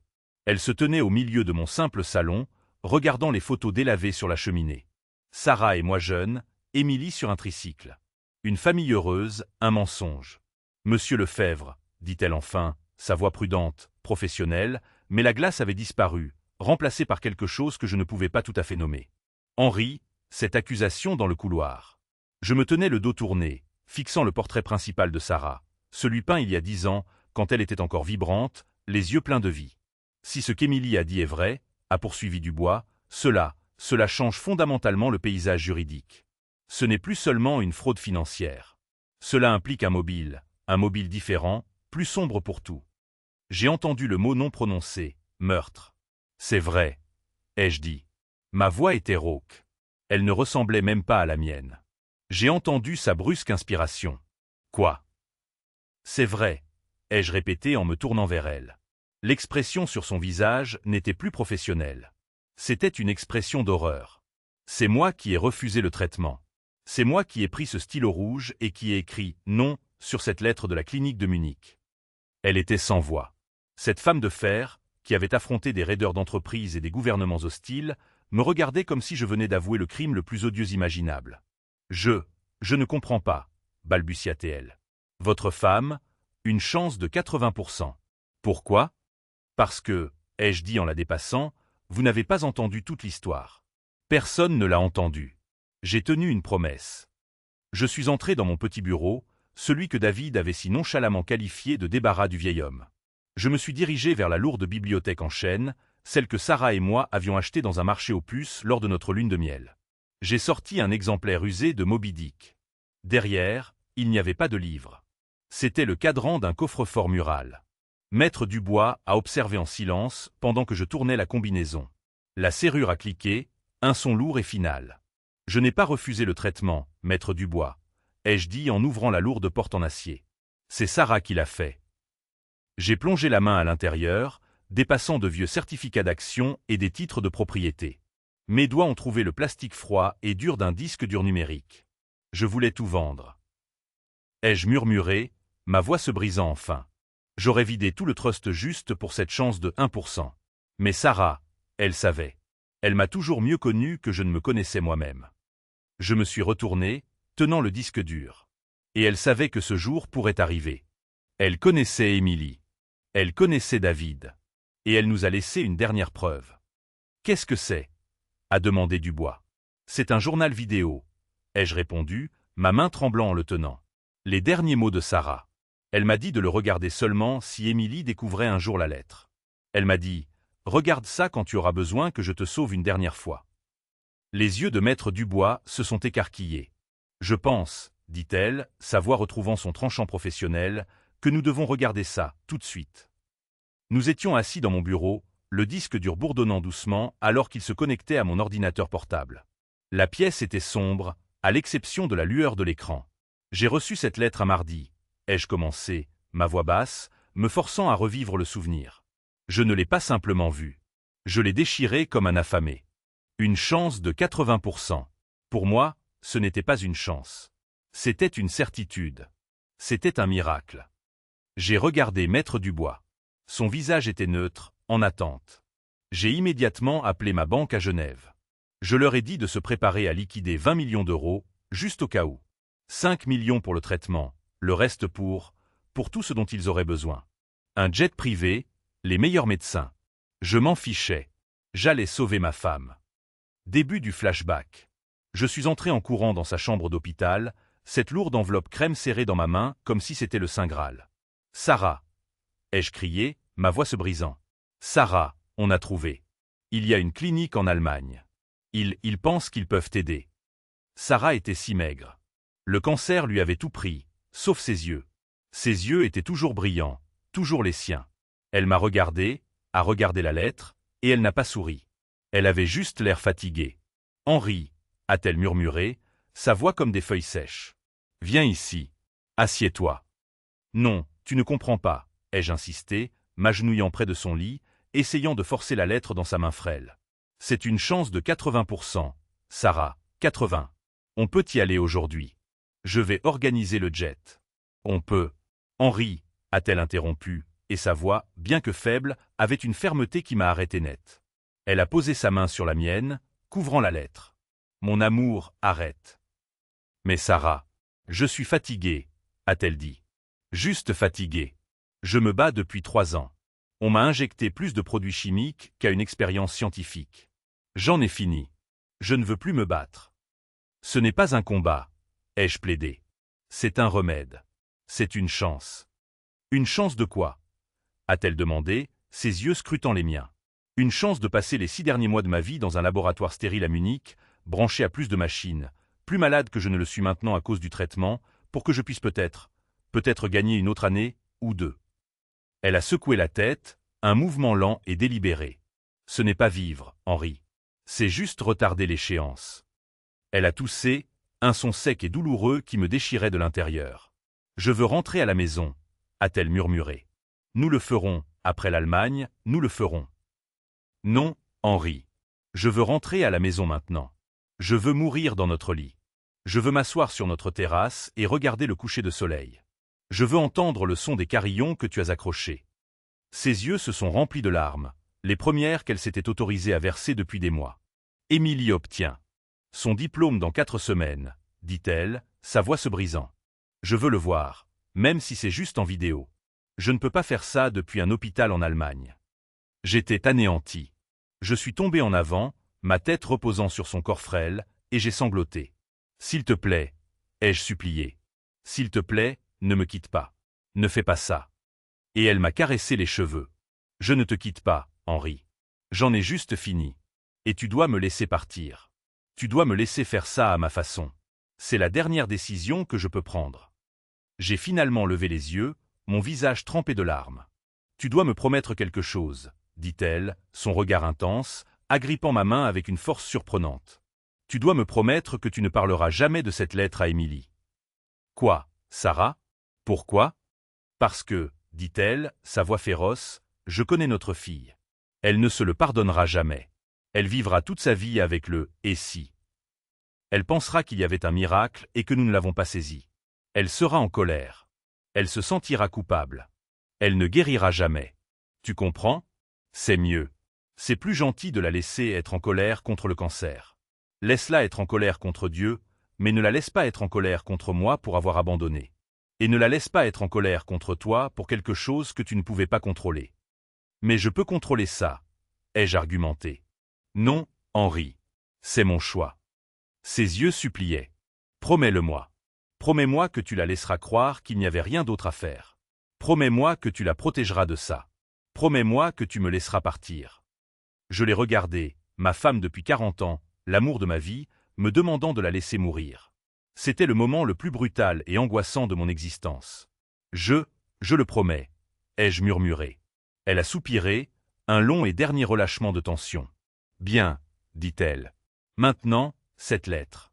Je ne la veux pas dans cette chambre. Je ne veux plus la voir. Fais ce que tu as à faire. Fin du flashback. Je me suis retourné vers Maître Dubois dans mon bureau sombre. Elle est morte 3 semaines plus tard. Ai-je dit, ma voix creuse. 2 jours après avoir regardé la vidéo de la remise de diplôme d'Émilie. Alors, je suis retourné à mon bureau. J'ai pris mon stylo rouge et j'ai écrit « non » sur cette lettre. J'ai écrit « non » parce que je le lui avais promis. J'ai écrit « non » pour protéger ma fille d'une vérité que je pensais qu'elle ne pourrait pas supporter. C'était l'acte d'amour le plus dur et le plus angoissant de toute ma vie. Maître Dubois était silencieuse, son masque professionnel complètement disparu. Elle avait l'air abasourdie. Et j'ai tenu cette promesse. Ai-je terminé? Je l'ai tenue même lorsque ma propre fille s'est tenue dans ce couloir et m'a traité de monstre. Je l'ai laissé le croire parce que j'avais promis à sa mère. Mais Sarah. La voix de Sarah était un murmure rauque, maintenant complètement différent de la mère aimante quelques instants auparavant. C'était la femme que je connaissais, la stratège, la protectrice. Je dois te mettre en garde contre David. Ma tête s'est relevée d'un coup. Maître Dubois s'est penché plus près de l'écran de l'ordinateur portable. Je l'ai vu, a dit Sarah, ses yeux brûlant d'un feu froid. Je l'ai vu quand il pense que personne ne regarde. J'ai vu la façon dont il te regarde. Et ce n'est pas de l'amour, ma chérie. C'est une évaluation. Comme s'il mesurait un prix. Et elle a pris une inspiration rauque. J'ai vu la façon dont il regarde le bureau de ton père. La façon dont ses yeux s'attardent sur le courrier, la façon dont il pose des questions discrètes et prudentes sur nos finances, déguisées en sollicitude polie. C'est un chasseur, Émilie, et il nous chasse. Je n'étais pas sûr, a murmuré Sarah. Je pensais que c'était peut-être les médicaments. Peut-être que j'étais paranoïaque. Alors, j'ai fait quelque chose que ton père ne sait pas. J'ai utilisé le peu de force qu'il me restait pour passer un appel à un détective privé. Celui que nous avions utilisé dans les années 90 pour l'OPA hostile sur le Composite H. L'écran a vacillé. Il est passé à une vidéo granuleuse en noir et blanc. J'ai reconnu mon propre bureau.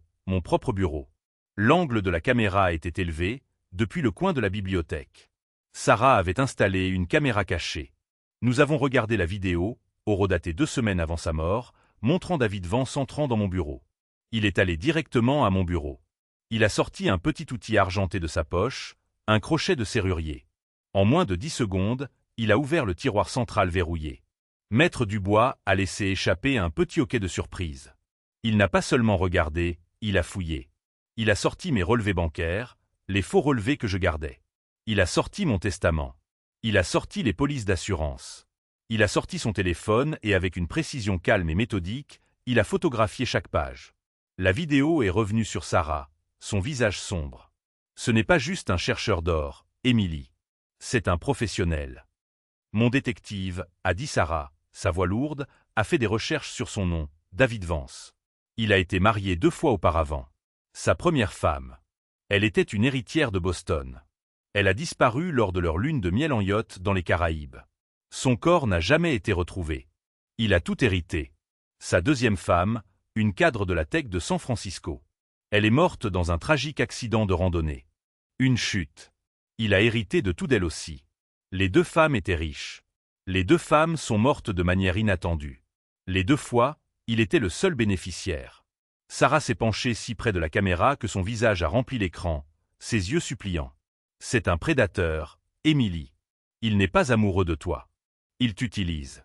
Il utilise ton chagrin, ta douleur, ta colère. Il m'utilise comme une arme pour atteindre ton père. Il pense que ton père n'est qu'un simple ingénieur à la retraite. Il pense que ton père est la prochaine cible.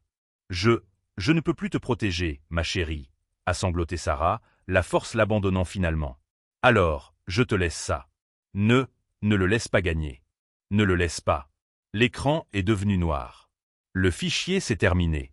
Je me suis effondré en avant, mes mains sur le bureau. Mon souffle était coupé. La pièce tournait. Il n'était pas juste un escroc. Il n'était pas juste un gendre avide. C'était un tueur, un prédateur en série. Et il avait été dans ma maison. Il avait épousé ma fille. Il avait prévu de m'aider un peu avec une chute dans les escaliers. Tout comme sa dernière femme. Il ne s'agissait pas seulement d'argent. Il s'agissait de meurtre. Maître Dubois se leva lentement. Son visage était pâle, mais ses yeux étaient comme des flammes bleues. Elle ferma brusquement son ordinateur portable. Henri, il est en détention, mais le docteur Mercier ne l'est pas. Il a des complices. Monsieur Lefebvre, l'interrompit Maître Dubois, sa voix une lame d'acier pur et froid. Cet homme n'est pas David Vance. C'est un prédateur nommé Léo Thorne, et il vient de commettre la dernière erreur de sa vie. Dubois, ai-je dit en lui attrapant le bras. Trouvez-le. Trouvez tout. Peu m'importe le coup. Je veux qu'il soit enterré si profondément qu'il ne verra plus jamais la lumière du jour. L'équipe de Maître Dubois n'a pas seulement lancé une enquête. Ils ont déclaré la guerre. Ils étaient une machine silencieuse et terrifiante d'efficacité, alimentée par mon argent et maintenant par une fureur juste qui égalait la mienne. Le premier appel qu'elle a passé fut à son homologue à Zurich. Le second fut à une société d'enquête privée à Washington qui, comme elle le dit, trouve des fantômes. Ils ont commencé avec le nom de David Vance. En 12 heures, le premier rapport est arrivé. C'était simple. David Vance, tel qu'il existait, était un fantôme. Le numéro de sécurité sociale qu'il avait donné à Émilie était faux. Il appartenait à un homme décédé en 1982. Le diplôme universitaire de HEC, fabriqué. L'emploi dans la prestigieuse société financière. Il avait été licencié 6 semaines plus tôt pour des irrégularités, un fait qu'il avait commodément caché à Émilie. Donc, c'est un escroc, ai-je dit à Dubois au téléphone. Il est bien plus que ça, Henri, a-t-elle répondu, sa voix sombre. À la fin de la première journée, ils l'ont trouvé. Son vrai nom, Léo Thorne. Et avec ce nom est venue une cascade d'ordures. Il était recherché pour interrogatoire dans 3 États. L'Arizona pour la noyade accidentelle de sa première femme, une héritière d'une famille d'armateurs de Boston.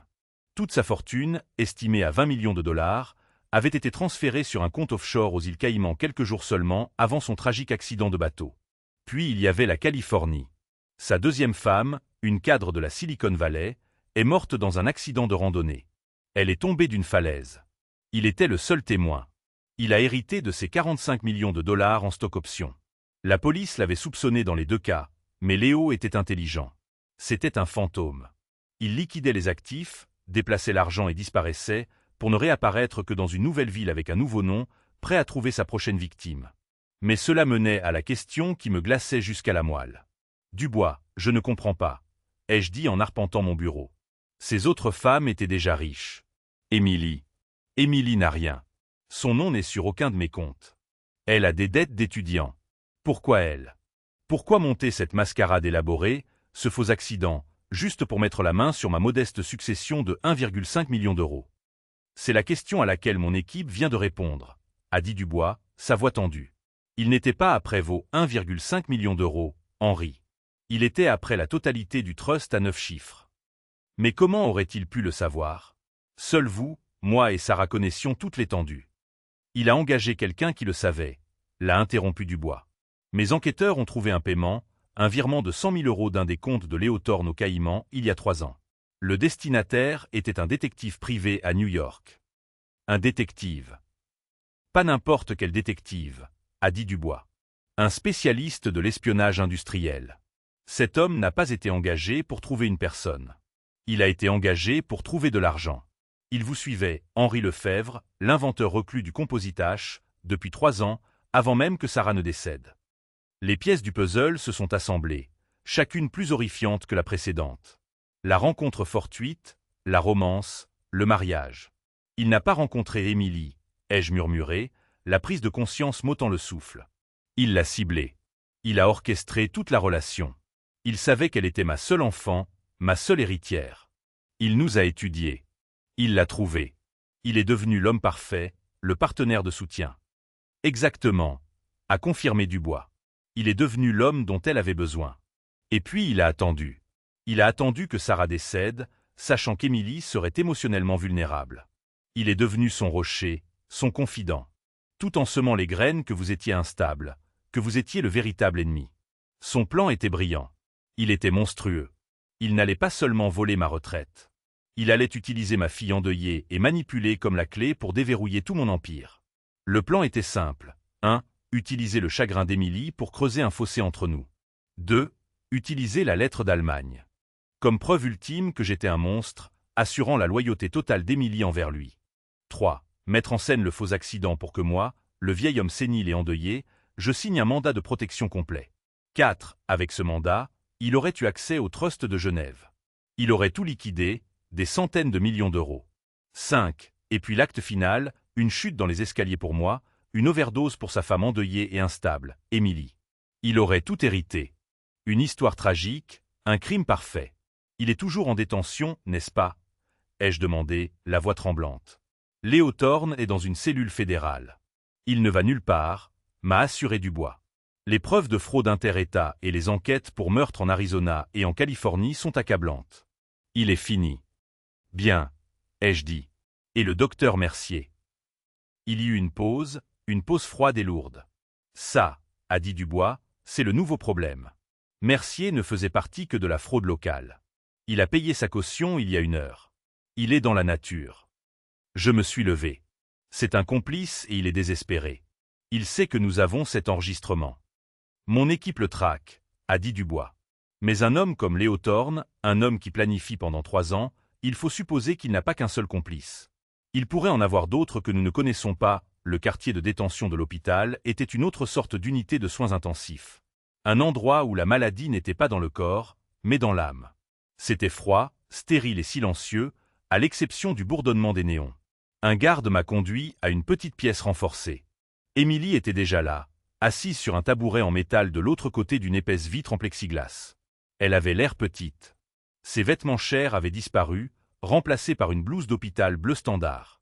Ses cheveux étaient filandreux et son visage était pâle, mais quand elle m'a vu, ses yeux se sont remplis de la même haine familière. « Qu'est-ce que tu veux » cracha-t-elle, sa voix abrasive sortant du mauvais interphone. « Tu viens jubiler?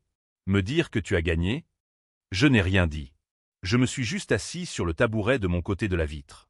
J'ai ouvert mon ordinateur portable et l'ai placé contre la cloison, l'écran tourné vers elle. « Je ne veux pas voir tes relevés bancaires, vieil homme, » ricana-t-elle. « Ce n'est pas de moi. » ai-je dit, la voix calme. C'est de ta mère. J'ai appuyé sur lecture. L'icône du fichier, pour Émilie, s'est ouverte. Le visage de Sarah a rempli l'écran. Émilie s'est figée, son rictus s'est dissous, sa bouche s'est ouverte. Elle s'est penchée en avant, les yeux écarquillés, l'incrédulité luttant avec un espoir désespéré et soudain. Elle a regardé sa mère, commencé à parler. « Émilie, mon amour, si tu regardes ça, c'est que quelque chose a terriblement mal tourné. » J'ai observé le visage de ma fille alors qu'elle écoutait la vérité de sa mère. Quand Sarah a expliqué que c'était elle qui avait refusé le traitement, qu'elle avait choisi sa fin, la main d'Émilie a volé à sa bouche. Un sanglot étranglé lui a échappé. Non, non, elle n'aurait pas fait ça. Puis la voix de Sarah est devenue ferme. Je lui ai fait promettre qu'il ne te parlerait jamais de cette lettre. Ne laisse pas cet homme, David, déformer ça. Émilie secouait la tête, des larmes coulant sur son visage. Non, David ne ferait pas ça. David m'aimait. Et puis le fichier vidéo a changé. Les images granuleuses en noir et blanc de mon bureau ont rempli l'écran. Elle a regardé David, son héros, son protecteur, crocheter calmement la serrure de mon bureau. Quoi? Qu'est-ce que c'est que ça? A-t-elle murmuré, le visage cendré. Elle l'a regardé sortir les documents. Elle l'a regardé, méthodique et froid, photographier chaque page. La vidéo est revenue sur Sarah. Il a été marié 2 fois avant, Émilie. Sa première femme a disparu. Sa deuxième femme, un accident de randonnée. C'est un prédateur, Émilie. Il n'est pas amoureux de toi. Il t'utilise. Les derniers mots dévastateurs de sa mère l'ont frappé comme un coup physique. Émilie a reculé de l'écran comme s'il était en feu. Elle a laissé échapper un son. Un hurlement terrible et primal d'une âme se déchirant en deux. Elle a fixé l'écran vide, tout son corps tremblant. Il m'a dit, balbutia-t-elle, non pas à moi, mais à la vitre, à elle-même. Il m'a dit que c'était toi le monstre. Il m'a dit que tu avais caché la lettre. Il m'a dit que tu étais si avare que tu l'avais laissé mourir. Elle a levé les yeux vers moi, ses yeux n'étant plus remplis de haine, mais d'une horreur naissante et sans fond. Je l'ai aidée. Elle s'est effondrée en avant, son front pressé contre la vitre froide, son corps convulsé de sanglots. Je l'ai aidée, a-t-elle pleuré, sa voix étouffée par la cloison. Je te détestais. Oh, mon Dieu! Je te détestais. J'ai simulé l'accident. Je l'ai planifié avec lui. Je voulais te punir. Je voulais te prendre tout, comme toi, comme je pensais que tu me l'avais prise. Il m'a dit qu'on utiliserait l'argent pour construire une nouvelle vie, une vie que tu ne méritais pas. Et je l'ai cru. Oh, mon Dieu! Maman! Papa, qu'est-ce que j'ai fait? Elle a glissé du tabouret, s'effondrant sur le sol de son côté de la vitre, un tas brisé et pleurant. Je suis resté assis, mes propres larmes coulant en silence. J'ai posé ma main sur la vitre, juste là où se trouvait sa tête. Il a utilisé ton amour pour elle, ai-je murmuré, la voix épaisse. Il a utilisé ta douleur. Ce n'est pas ta faute, Émilie. Elle a levé les yeux, son visage une ruine de larmes et de morve et de dégoût de soi absolu. Mais je l'ai fait. Je l'ai aidé. Je voulais que tu souffres. Je sais, ai-je dit. Elle me fixa, son souffle se coupant. Tu savais.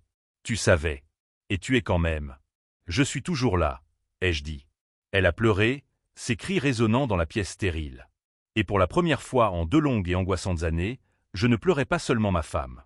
Je pleurais ma fille, celle que je venais de perdre.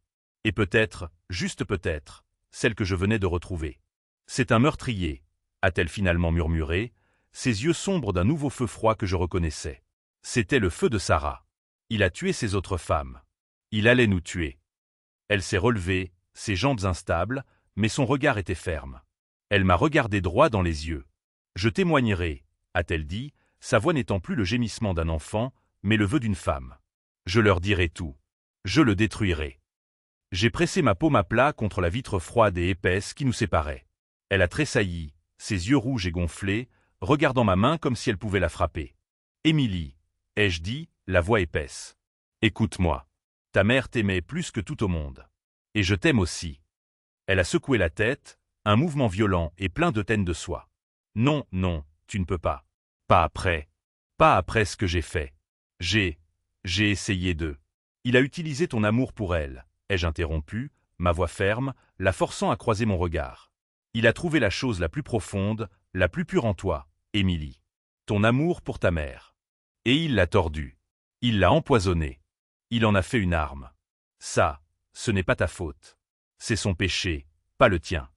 Elle m'a regardé, le souffle court, son esprit voulant désespérément me croire, mais se noyant dans la culpabilité. Mais je l'ai cru, a-t-elle pleuré. Je l'ai aidé. Je voulais que tu souffres. Je voulais que tu perdes tout parce que je pensais. Je pensais. Je sais ce que tu pensais, ai-je dit doucement. Parce qu'il t'a fait le penser.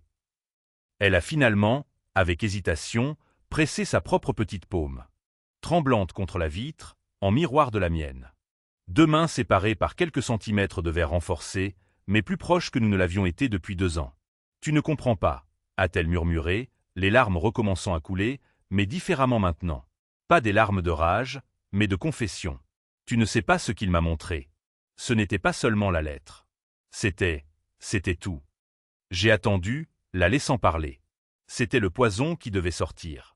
Ça a commencé après les funérailles, a-t-elle confessé, sa voix à peine audible. Il a trouvé des documents. Où c'est ce qu'il a dit? Il avait des relevés bancaires, des déclarations d'assurance, tous avec ton nom dessus. Ses yeux se sont fermés avec force comme si elle revivait le moment. Il m'a montré que 6 mois avant sa mort, tu avais arrêté de payer pour ses traitements expérimentaux, ceux ici en France. Il avait un email, un faux email de l'assurance et une réponse de toi disant que le traitement n'était plus financièrement viable. J'ai senti mon estomac se nouer. Un mensonge. Une fabrication complète. Je m'étais battu pour que ces traitements continuent. Je ne voulais pas le croire, sanglota-t-elle. Mais il avait tellement de preuves. Il m'a montré que tu liquidais des actifs avant même qu'elle ne meure.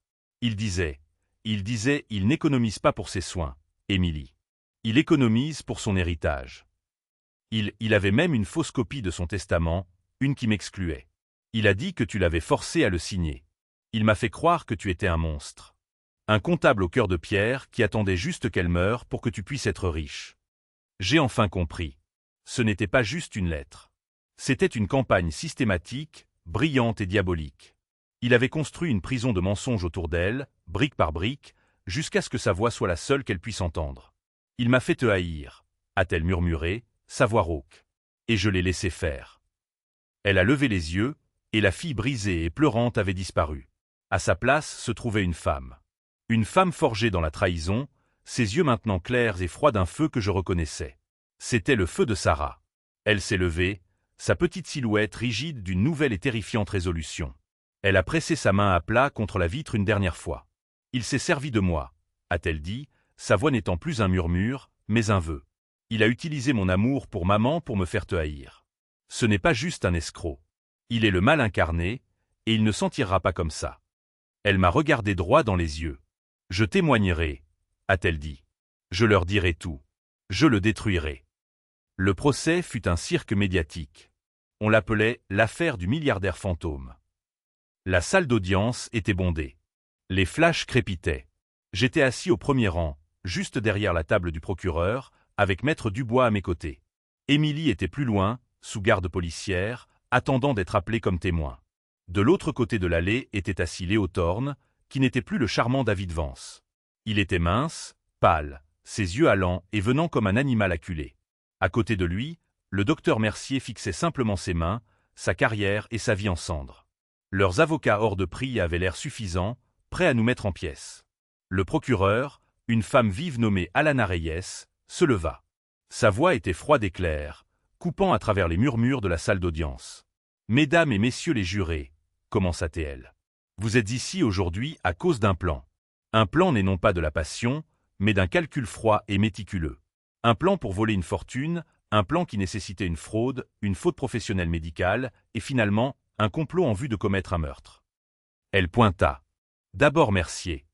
Vous entendrez comment cet homme, le docteur Alistair Mercier, un homme qui a prêté le serment de ne pas nuire, était si endetté par le jeu qu'il était prêt à falsifier des dossiers médicaux, à simuler un état critique pour une femme en bonne santé et à conspirer pour faire interner un vieil homme en deuil, tout cela pour une récompense de 500 000 €. Puis Reyes se tourna et pointa Léo. « Et vous entendrez, dit-elle, sa voix baissant, parler de lui. Un prédateur qui n'a pas un nom, mais plusieurs, un fantôme qui se déplace d'état en état, de vie en vie, laissant une traînée de familles brisées et de femmes mortes dans son sillage. Vous entendrez comment il a ciblé cette famille, comment il les a étudiées pendant des années, comment il a séduit une jeune femme en deuil et vulnérable, Émilie Lefebvre, et a empoisonné son esprit contre son propre père.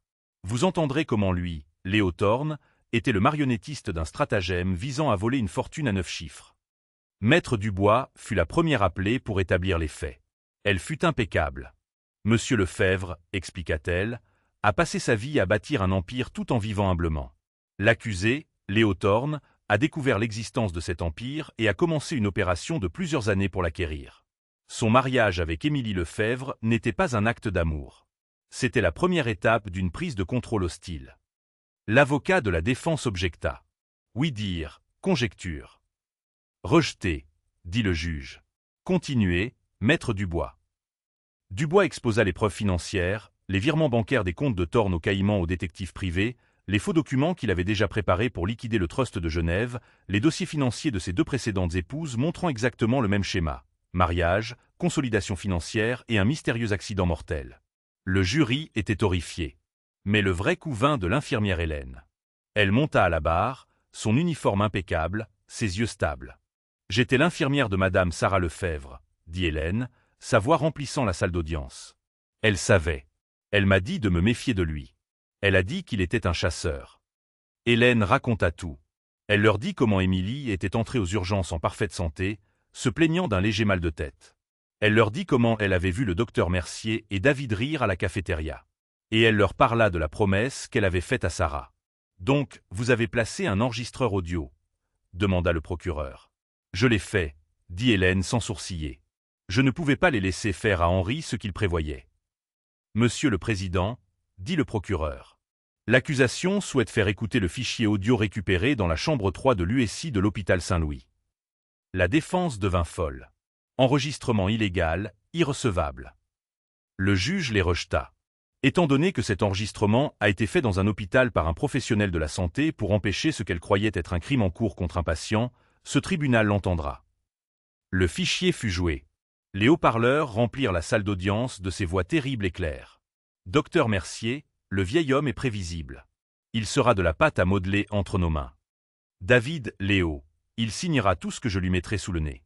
C'est un imbécile sentimental. Et puis la voix d'Émilie, froide et tranchante.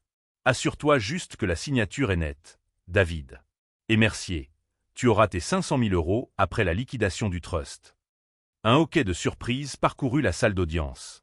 L'enregistrement continua. Le plan pour me déclarer incompétent. Le complot pour utiliser mon mandat de protection pour accéder au fonds. Et puis l'échange final et glaçant. Voix de David, Léo, et le vieil homme. Voix d'Émilie, il a 70 ans. Il vient de perdre sa femme. Maintenant sa fille est un légume. Le chagrin, le choc, il aura une vraie crise cardiaque d'ici 6 mois. Voix de David, Léo, et s'il n'en a pas, nous l'aiderons un peu. Un peu trop de médicaments pour le cœur, une chute dans les escaliers. Mercier signe le certificat de décès. Cause naturelle, une fin tragique à une histoire tragique. L'enregistrement s'arrêta. On aurait pu entendre une mouche voler. Les jurés fixaient Léo et Mercier. Une femme du jury était pâle, la main sur la bouche. Léo Thorne fixait droit devant lui, son masque finalement tombé, révélant le monstre en dessous. Lorsque le huissier appela mon nom, la salle d'audience devint complètement silencieuse. Je me suis levé. Je pouvais sentir tous les yeux sur moi. Les murmures m'ont suivi pendant que je marchais. C'est lui, le milliardaire. Il a l'air si normal. Je suis passé devant Léo Thorne. Il portait une combinaison orange, son charme coûteux avait disparu, remplacé par une haine maussade et aux yeux creux. Il m'a fixé, et si les regards pouvaient tuer, je serais mort sur le coup. Je ne l'ai pas regardé. J'ai regardé Émilie. Elle était assise dans la galerie, n'étant plus en détention, son visage pâle. Elle a croisé mon regard, et ses yeux étaient remplis d'une honte si profonde que c'était une chose physique. J'ai fait un petit signe de tête, une seule fois, puis je me suis détourné. J'ai prêté serment. Ma main, celle qui avait tenu celle de Sarah alors qu'elle s'éteignait, était stable comme un roc sur la Bible. Je me suis assis. Madame Reyes, le procureur, était directe. Monsieur Lefebvre, pouvez-vous s'il vous plaît décliner votre nom complet et votre profession? Henri Lefebvre. Je suis un ingénieur aérospatial à la retraite et le principal détenteur du brevet pour le compositage. Monsieur Lefebvre, dit-elle, pouvez-vous s'il vous plaît expliquer au jury pourquoi vous, un homme de moyens substantiels, avez choisi de vivre si humblement? Pourquoi garder cela secret, même de votre propre fille? J'ai regardé le jury. 12 personnes ordinaires me fixant comme si j'étais un extraterrestre. Ma femme Sarah et moi, ai-je commencé, ma voix calme mais portant dans le silence, nous ne sommes pas nés riches. Nous avons tout construit à partir de rien. Et à cette époque, nous avons vu ce que la richesse soudaine et non méritée faisait aux gens. Nous l'avons vu détruire les enfants de nos amis. Nous l'avons vu engendrer le droit acquis, une faiblesse, la croyance que quelque chose leur était dû. Nous ne voulions pas de cela pour Émilie. Nous voulions qu'elle soit normale. Nous voulions qu'elle apprenne la valeur du travail. Nous voulions qu'elle trouve son propre chemin, qu'elle construise sa propre vie, qu'elle soit fière de ses propres accomplissements, pas seulement d'être la fille d'un homme riche. L'argent n'était pas une identité. C'était un filet de sécurité, une responsabilité. Nous vivions dans notre maison parce que c'était notre foyer, celui où nous avons élevé notre fille, celui où ma femme est morte. Nous vivions simplement parce que nous étions heureux. Madame Reyes a hoché la tête. Merci, monsieur Lefebvre. Pas d'autres questions. Puis Harrison s'est levé. L'avocat de Léo. Il a souri, un sourire lisse, poli, à 1000 €. C'était un requin et il sentait le sang. Monsieur Lefebvre, a-t-il commencé. Une histoire très touchante, un véritable témoignage de simplicité. Mais soyons clairs, voulez-vous? Vous n'êtes pas seulement aisé. Vous êtes, selon des estimations conservatrices, un milliardaire. Correct? Mes finances sont complexes, ai-je dit. Un oui ou un non suffira, monsieur, a claqué Harrison. Valez-vous, comme l'allègue l'accusation, plus de 100 millions? Oui. Le jury a murmuré. Et vous, un homme valant des centaines de millions d'euros, a poursuivi Harrison, vivez dans une maison de 3 chambres et 2 salles de bain en banlieue. Oui. Et vous conduisez, corrigez-moi si je me trompe, une Peugeot de 15 ans? C'est une voiture très fiable, ai-je dit. Je suis sûr qu'elle l'est, a ricané Harrison. Et vous, un homme qui pourrait acheter tout ce pâté de maison. Vous avez laissé votre femme Sarah mourir dans un hôpital public alors que vous auriez pu vous permettre une armée médicale privée. Objection, a crié Dubois. Argumentatif. Maintenu. Surveillez-vous, maître Harrison, a averti le juge. Harrison a juste souri. Le mal était fait. Il s'est retourné vers moi. Et maintenant, monsieur Lefebvre, cet homme au goût simple, vous attendez de ce jury, de ces 12 personnes honnêtes et travailleuses, qu'elles croient à cette histoire fantastique, que vous êtes la victime. Sa voix s'est élevée. Ou n'est-il pas vrai, monsieur Lefebvre, que vous êtes un manipulateur, un homme si contrôlant, si obsédé par son argent et ses secrets que vous avez menti à votre propre fille toute sa vie, que vous lui avez menti sur la mort de sa mère? Il s'est approché.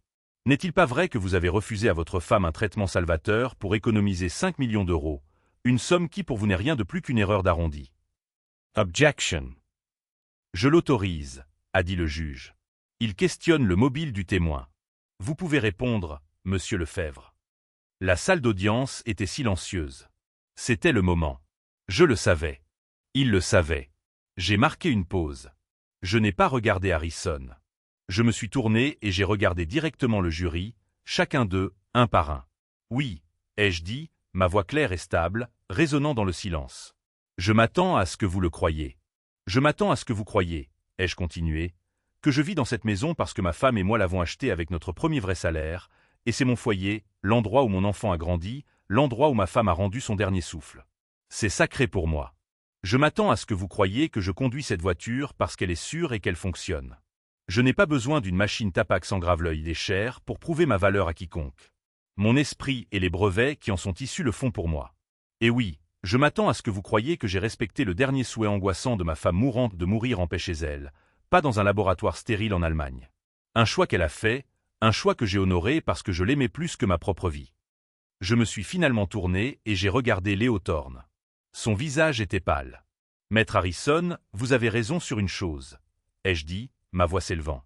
J'ai bien autant d'argent, et vous voulez savoir pourquoi?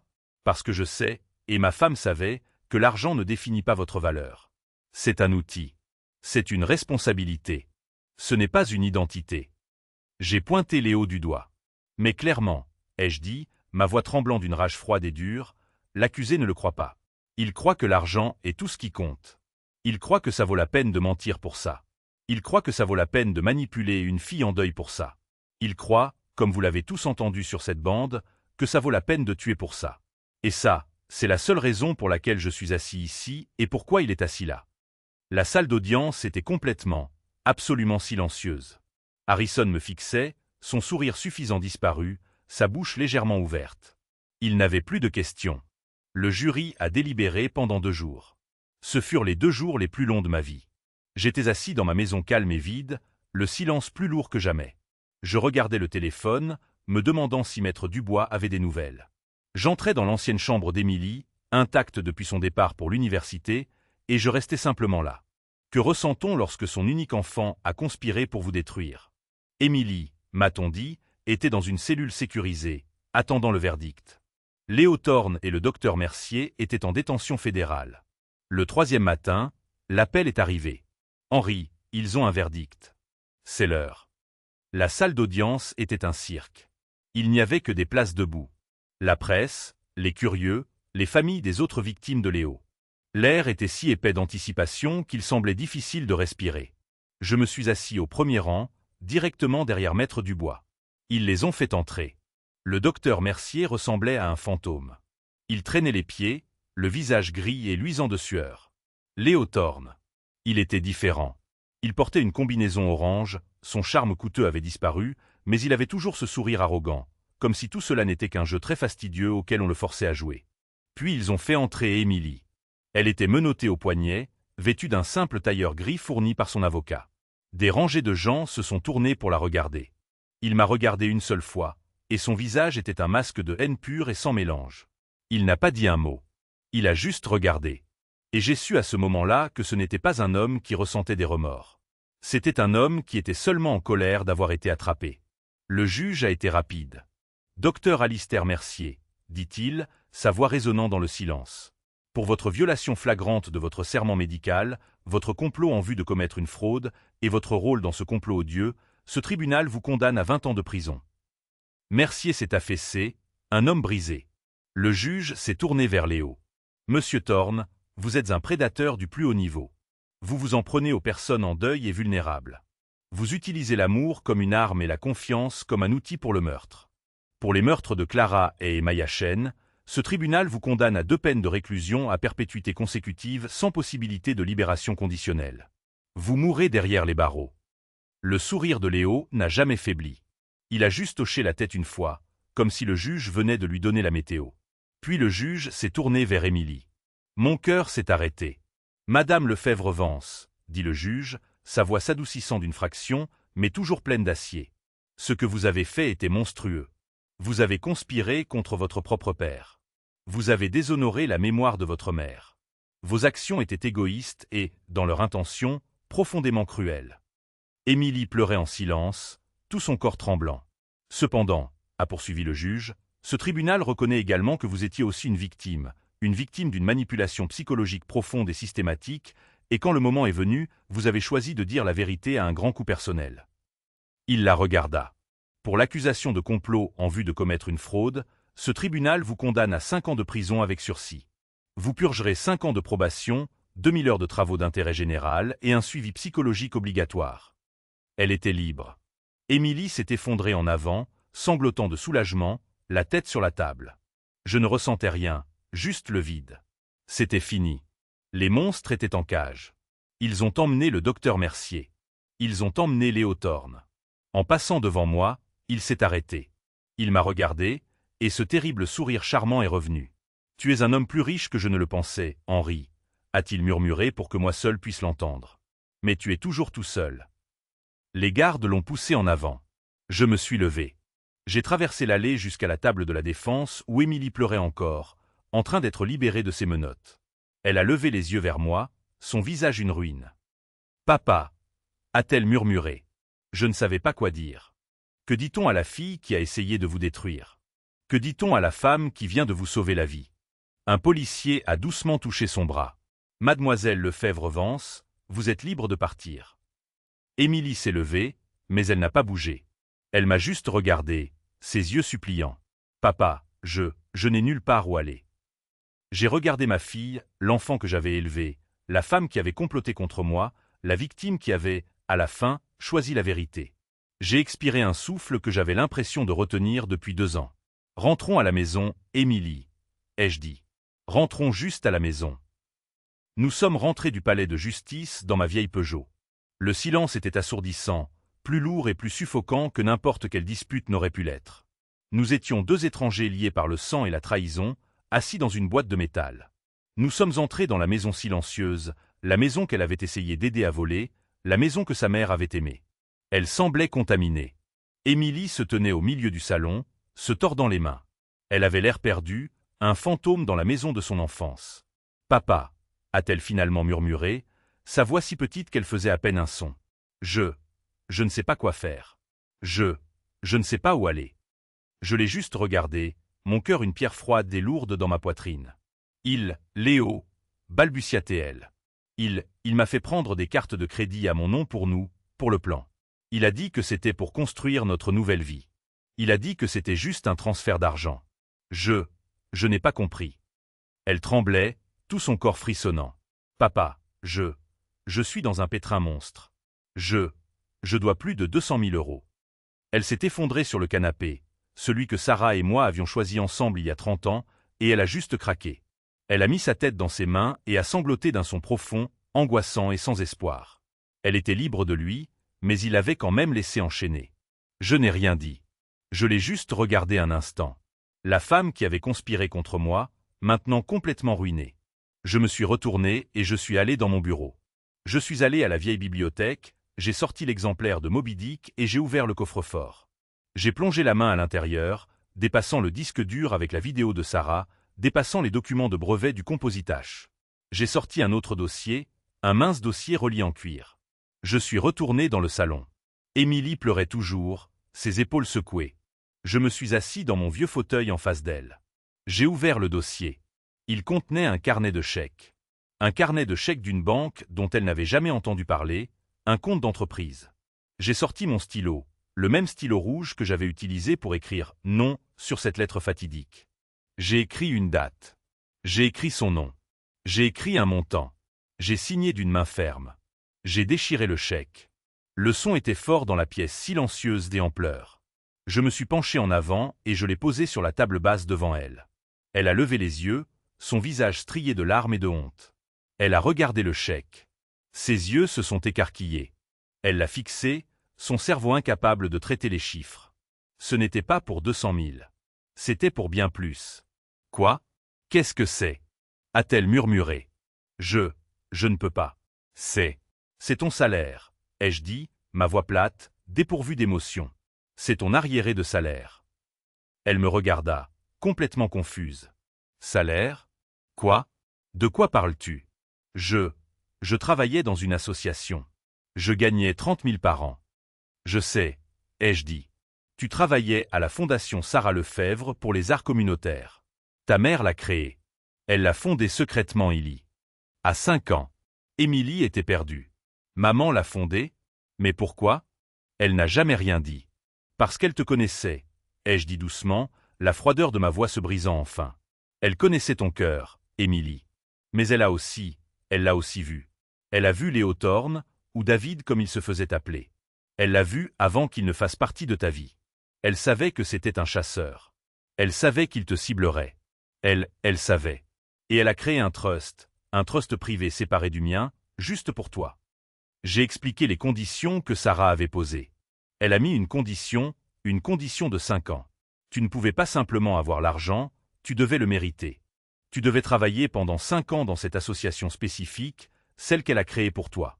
Elle voulait que tu construises ta propre valeur, Émilie. Elle voulait que tu sois indépendante, que tu aies ton propre argent, séparé du mien et de tout homme qui pourrait essayer de te contrôler. Émilie fixait le chèque, son esprit tournant à plein régime, reliant les points. Alors, le travail que j'ai eu, le petit salaire que je recevais chaque mois, le travail que David me disait d'être une perte de temps. Ce n'était pas un salaire, Émilie, ai-je dit. C'était le fonds fiduciaire de ta mère qui t'était versé par mensualité. Le travail même qu'il méprisait était la seule chose qui te sauvait. L'argent que tu as gagné ces 5 dernières années, il n'était pas seulement suffisant pour vivre. Il était suffisant pour rembourser exactement cette dette. Tu t'es sauvé toi-même, Émilie. Ta mère, elle s'est assurée que tu le ferais. Elle a regardé le chèque. Elle a regardé la photo de Sarah sur la cheminée. Elle a finalement compris. Elle a réalisé que ses 2 parents, à leur manière secrète et séparée, l'avaient protégé. L'un en tenant une promesse qui faisait de lui un monstre à ses yeux, et l'autre en construisant un canot de sauvetage financier depuis l'au-delà. Elle n'a pas sangloté cette fois. Les larmes étaient silencieuses, remplies d'une compréhension profonde et douloureuse. Elle s'est levée lentement, ses jambes tremblant encore. Je veux aller la voir, a-t-elle murmuré, sa voix rauque. Papa, est-ce qu'on peut aller sur la tombe de maman?